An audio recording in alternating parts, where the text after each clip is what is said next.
கர்த்தருக்கு பிரியமானவர்களே, ஒவ்வொரு நாளும் ஒரு அற்புதமான இந்த தொடரை நீங்கள் கேட்டுக்கொண்டிருக்கீங்க. கர்த்தர் எப்படி வழி நடத்துகிறார் என்று மிகவும் சந்தோஷமா இருக்கு. நீங்க ஒவ்வொரு நாளும் கேட்குறீங்க.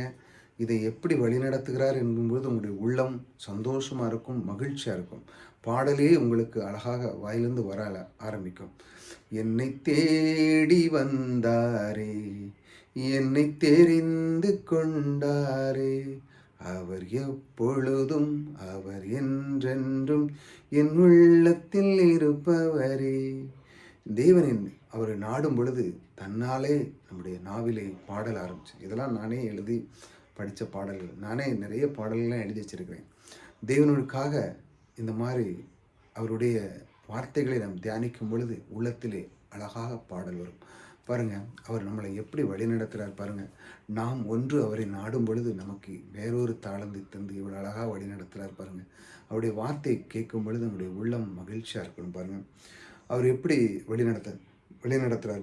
கர்த்தர் என் பெலனும் என் கீடையுமாய் இருக்கிறார். ஒரு மனிதனுக்கு இந்த அளவுக்கு கீடையுமாய் இருக்கிறார் அப்படிங்கிற வார்த்தை கேட்ட உடனே அவனுடைய உள்ளம் எவ்வளோ சந்தோஷமாக இருக்கும் பாருங்க.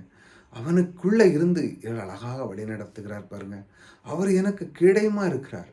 இந்த இந்த வார்த்தையை நீங்கள் சொல்லும் பொழுது அது நிச்சயமாக நிறைவேறும். ஏனென்றால் நீங்கள் சொன்ன அந்த வார்த்தை, அவர் எனக்கு கீடையுமா இருக்கிறாருங்க. அவர் எனக்குள்ளே இருக்கிறார். ஐஸ்வர்யம் எனக்குள்ளே குடிகொண்டு இருக்கிறது. இந்த ஐஸ்வர்யத்தை சம்பாதிக்கிற பலன் எனக்கு தருகிறவர் அவர் எனக்குள்ளே இருக்கிறார். இப்படி வார்த்தை சொல்லுங்க. இருக்கிறார். இல்லையோ இருக்கிறாரோ இல்லையோ, வருவாரோ வரமாட்டாரோ, அப்படி இல்லை. வார்த்தை சரியாக சொல்ல வேண்டும். அவர் எனக்குள்ளே இருக்கிறார். பாருங்க, எனக்கு கீடையுமா இருக்கிறார். பாருங்க, அடுத்தது என் இருதயம் அவரை நம்பி இருந்தது. எப்பொழுது நம்பி இருந்தது? அவர் எனக்கு செய்வார். எனக்கு நம்பிக்கை இருக்கு. விசுவாசத்தில் அவன் முழுமையாக இருக்கிறான். அப்படிங்கும்போது தேவன் அவனை எந்த அளவுக்கு வழி நடத்துவார் பாருங்க. தேவன் விசுவாசத்தின் அந்த தேவன், அவர் அதைத்தான் விரும்புகிறார். விசுவாசம் இல்லைன்னா தேவனுக்கு, ஒரு மனிதனுக்கு கர்த்தருக்கும் அவனுக்கும் உள்ள தொடர்பே கிடையாது. விசுவாசம்தான் கர்த்தருக்கும் நமக்கும் உள்ள தொடர்பை கொண்டு வருகிறது பாருங்க. அப்போதான் இந்த இந்த கல்வாரி சிலுவையில் இயேசு கிறிஸ்து நமக்காக சிந்தி, இந்த இரத்தத்தை சிந்தி, இதெல்லாம் எதுக்கு? விசுவாசிக்க வேண்டும் என்று தான் இந்த காரியத்தில் நிகழ்த்தினார். விசுவாசம் இல்லைன்னா எதுவுமே இல்லை. இப்போ பாருங்கள், ஒரு விவசாயி நெல்கள் விதைக்கிறான், பல தானியங்களை விதைக்கிறான். அவனுக்கு விசுவாசம் இல்லாமல் விதைக்கிறான். அடுத்த பலன் எனக்கு வரப்போகிறது இல்லை, சும்மா எதோ போடுறேன், எதோ காக்கா குருவி தின்னுட்டு போட்டு அப்படின்னா இல்லை. அவன் விசுவாசிக்கிறான். இன்றைக்கி நான் ஒரு மூடை நெல் விதைக்கிறேன் செய்கிறேன்னா எனக்கு வரப்போகிறது 30, 40, 50 மூடை நெல் வரப்போகிறது தான் விசுவாசிக்கிறான். விசுவாசம் இல்லாத இடத்துல அங்கே ஒன்றுமே வேலை செய்யாது. அது விசுவாசித்ததுனால தான் வேலை நடக்கிறது. அதனால் தேவன் நமக்குள்ளே அந்த வாரி பாருங்கள், விசுவாசம். இப்படித்தான் அவர் நமக்கு ஒவ்வொரு நாளும் வழி நடத்துகிறார் பாருங்க. அவர் பாருங்க, என் இருதயம் அவரை நம்பி இருந்தது. ஒவ்வொரு நாளும் இந்த இருதயத்தை பாருங்க தேவனை நோக்கி இருக்கிறது. நிச்சயமாக நடக்கும். ஒரு காரியத்தில் நான் இருக்கிறேன்னா அவர் செய்வார். பாருங்க, இப்படி ஒரு மனிதன் நினைக்கும் பொழுது கர்த்தருடைய வழி மிக சிறப்பாக, அவர் வந்து அந்த காரியத்தை சிறப்பாக செய்வார். இப்படித்தான் அவர் வழி நடத்துகிறார் பாருங்க. அடுத்த வதம், அவர் எனக்கு நான் சகாயம் பெற்றேன். அவர் எனக்குள்ளே இருந்த ஒரு தயவு, சந்தோஷம், கிருபை, இதையெல்லாம் எனக்கு நான் பெற்றேன். இங்கே பாருங்க, ஆகையால் என் இருதயம் கலிகூறுகிறது, சந்தோஷமாக இருக்கிறது பாருங்க. என் இருதயம் இதையெல்லாம் கேட்கும் பொழுது சந்தோஷமாக இருக்கும்போது தேவன் இதையெல்லாம் அவன் கொடுக்கிறார். ஏனென்றால் உங்கள் நாவிலே தேவனை பற்றிய அறிவு அறிந்த அந்த வார்த்தை வருகிறது. நீங்கள் ஒவ்வொரு நாளும் தேவனை இந்த மாதிரி வார்த்தையை கொண்டு நீங்கள் அறிஞ்சிட்டீங்க. எனவே நீங்கள் என்ன பண்ணுவீங்க? ஒவ்வொரு நாளும் சொல்ல ஆரம்பிச்சிருங்க, கர்த்தர் எனக்கு சகாயராக இருக்கிறார். அவர் எனக்கு பாருங்கள், எனக்கு பெலனும் கீடையுமா இருக்கிறார். அவரை நான் விசுவாசிக்கிறேன், முழு மனதோடு எனக்கு இதயத்துக்குள்ளே இருக்கிறார். இப்படிப்பட்ட வார்த்தைகளை தினமும் நீங்கள் சொல்லிக்கிட்டே இருக்கணும். சொல்ல சொல்ல சொல்ல அது நிச்சயமாக நடக்கும். ஏன்னா நீங்கள் உங்களுடைய உள்ளத்தில் விசுவாசத்தை வளர்க்கும் பொழுது உங்களுடைய விசுவாசத்தின் உள்ள வளர்க்கும்போது என்ன நடக்குதுன்னா பாருங்கள், அதான் சொன்னேன். ஆகையால் என் இருதயம் களி கூறுகிறது, அதாவது சந்தோஷப்படுகிறது. அப்படி தானே? நீங்கள் நல்ல வார்த்தைகளை பேசி பாருங்கள், உங்களுடைய உள்ளம் சந்தோஷமாக. யார்டாட்டு சோர்ந்து போக இடத்துல நீங்கள் அவங்களுக்கு நல்ல வார்த்தைகளை சொல்லுங்கள், அவங்களுடைய உள்ளம் சந்தோஷமாக இருக்கும். நீங்கள் அங்கே போய் நின்றுட்டு அவனுக்கு ஏற்றால இன்னும் 10 நெகட்டிவான வார்த்தைகளை, தப்பான வார்த்தைகளை நீங்கள் பேசிங்கன்னா அவன் மனம் எவ்வளோ கஷ்டப்படும்.